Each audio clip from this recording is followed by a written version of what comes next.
In my high school days, I decided to sign up for DoorDash out of curiosity. I wanted to test if it lived up to the hype in its advertisements. However, it took me a whole month to gather the courage to embark on my first delivery. Once I started, though, I found myself doing a few deliveries each day and feeling satisfied with the outcomes. After a couple of months, I made a bold decision to quit my job at the grocery store and dash full-time. I'd dash after school and even during most weekends. One night stands out vividly in my memory. It was during a holiday weekend, and I had chosen to work late into the night. From 8 p.m. until 2 a.m., I was constantly shuttling back and forth to the nearby 24/7's McDonald's. On this particular night, the clock had already ticked past 2 in the morning when I accepted another McDonald's order. The destination was an enigmatic warehouse. The delivery notes instructed me to enter through the side doors and leave the order at the front desk. Arriving at the location, I found myself in a vast, sparsely occupied parking lot. The warehouse itself was a relic of the past, a large rectangular structure with minimal windows and a solitary front door. I double-checked the instructions, affirming that I was supposed to use the side entrance. I parked near the side door, which was a heavy metal contraption with a small window made of glass. Looking through the window, all I could perceive was a small, dimly lit room, thanks to the glare from my car's headlights.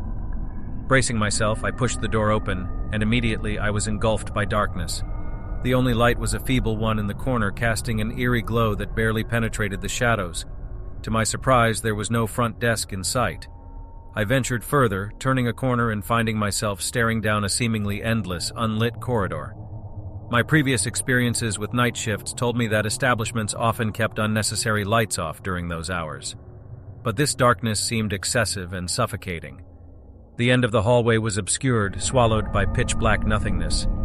I reached for my phone for the third time, confirming that I was at the right place. Despite the confirmation, the prospect of walking down that inky abyss filled me with trepidation. The building's silence only heightened my unease. No hum of machinery, no distant conversations, just an all-encompassing silence. Fueled by my discomfort, I dialed the customer's number. As I pressed the call button, the phone's ring echoed from the depths of the hallway. A few seconds later, the ringing was louder, closer. An unsettling feeling settled in as a faint glow of someone's phone became visible down the corridor. In an attempt to push past my discomfort, I cleared my throat and called out, "Hey, I've got a DoorDash order. I'll leave it here for you." Placing the bag down, I noticed a figure emerging from the darkness. Yet something about their rapid and silent approach sent a shiver down my spine. A fear of someone lurking nearby spurred me to pivot and stride hastily back to my car. As I looked back, I saw movement behind the glass window on the door, right before I pulled away. The experience left me rattled, and I decided to call it a night and head straight home. Over the next couple of days, I dismissed the incident as merely odd, convincing myself that it had been an unnerving but ultimately harmless situation. However, that Monday evening, while I was out driving again, I received an unexpected call. It was from the police department.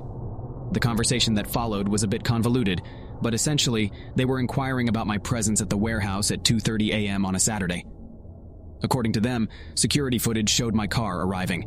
After clarifying my role as a DoorDash driver and substantiating it with the delivery receipt, they disclosed the unsettling truth. Workers returning from the holiday weekend had found a DoorDash delivery abandoned in the middle of the hallway.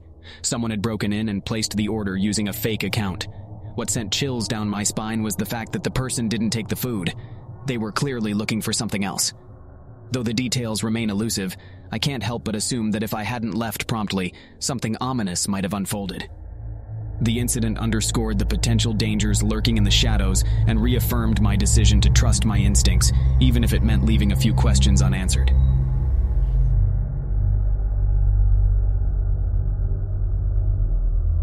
I work as a delivery person for a local Asian eatery in my town. It's a pretty good gig, especially considering the tips I get.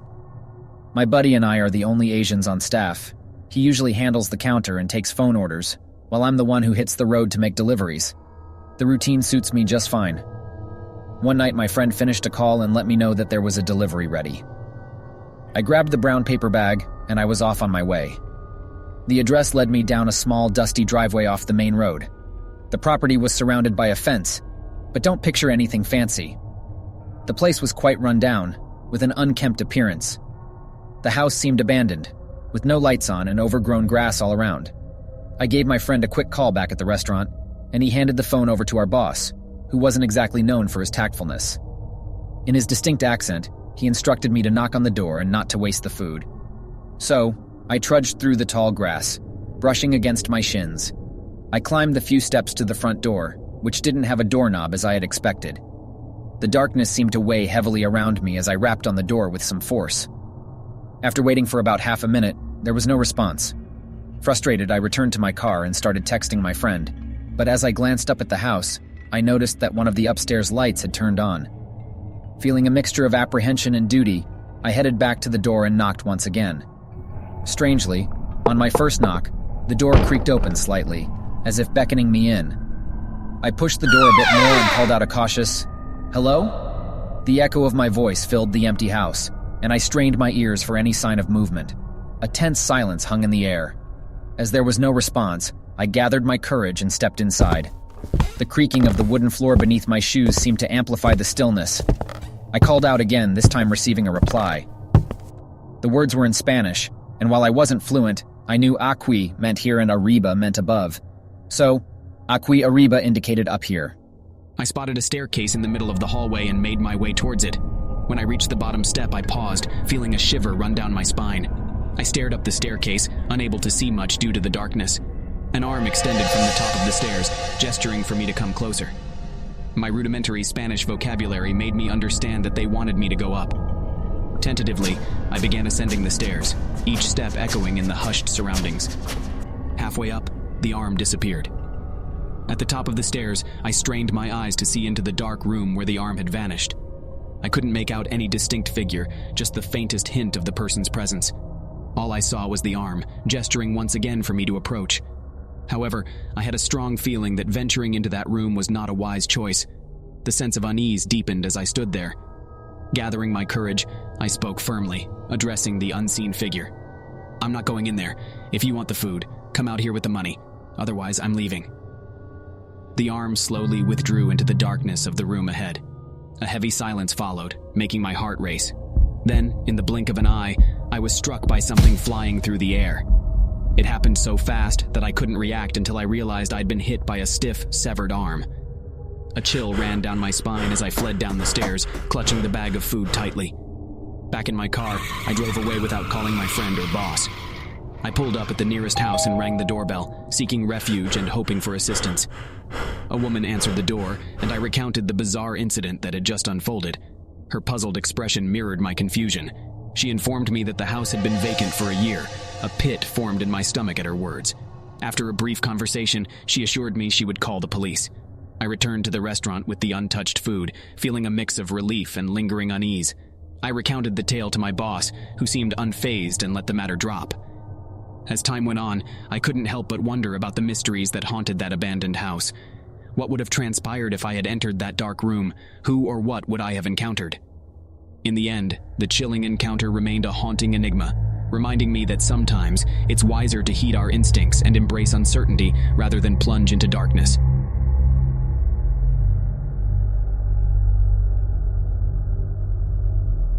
Around a year ago, I landed a gig as a delivery driver for DoorDash. It was during the summer break from college, and I had moved back in with my parents. Looking to make some extra cash, I decided to work a Friday night shift. With no other plans in sight, I knew it was a prime opportunity to stack up some earnings. My shift kicked off around 5 p.m., and I found myself busy right from the start. Cruising through my hometown, which wasn't exactly massive, but offered a variety of food options, kept me on my toes throughout the night. As the clock struck 11 p.m., the town seemed to quiet down.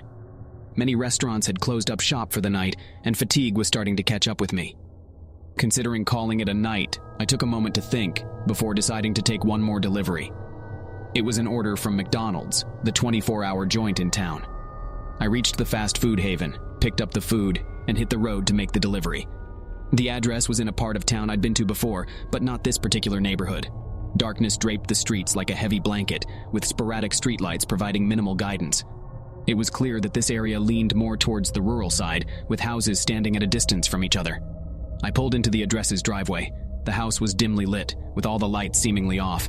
The driveway itself was long and narrow, flanked by overgrown bushes on either side. I stepped out of my car, made my way to the front step, and knocked on the door. No response echoed through the quiet night. Opting to leave the food on the doorstep, I returned to my car.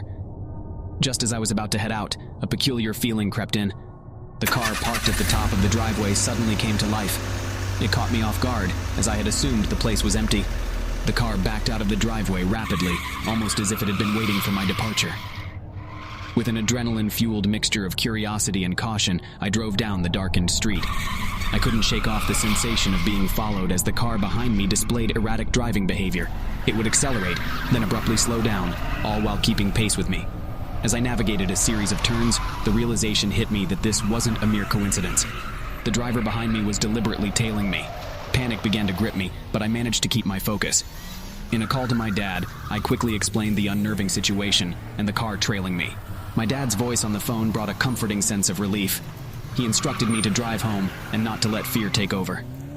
As I followed his advice, my heart raced in tandem with the car behind me. I stuck to my route, taking several turns in hopes of losing the pursuer. But my attempts proved futile. The car mirrored each of my movements, never straying far from me. It became evident that I was in the midst of a relentless chase, and a growing sense of dread settled within me. Finally, I pulled into the driveway of my home. The trailing car mirrored my actions once more, pulling in behind me. My nerves were on edge, until I spotted my dad emerging from the house and walking determinedly toward the car. My dad is a solid presence, standing tall at 6'5" with a strong build. Seeing him approach the car with confidence gave me a sense of security. The driver in the other car seemed to have second thoughts as my dad drew near. Without hesitation, they swiftly reversed out of the driveway and sped away into the darkness. The weight of fear began to lift as I rushed inside, grateful for my dad's presence and quick thinking. I recounted the events to him, still shaken by the encounter. As we discussed what had just happened, the realization hit me that whoever had been following me was likely hoping for an opportunity when I was alone. The incident served as a chilling reminder of the potential dangers that can lurk in the darkness. It also highlighted the importance of having someone to turn to in times of distress. As the days passed, I found myself reflecting on the twists and turns of that night and the unexpected heroism of my dad, turning a potentially dangerous situation into a moment of safety and reassurance.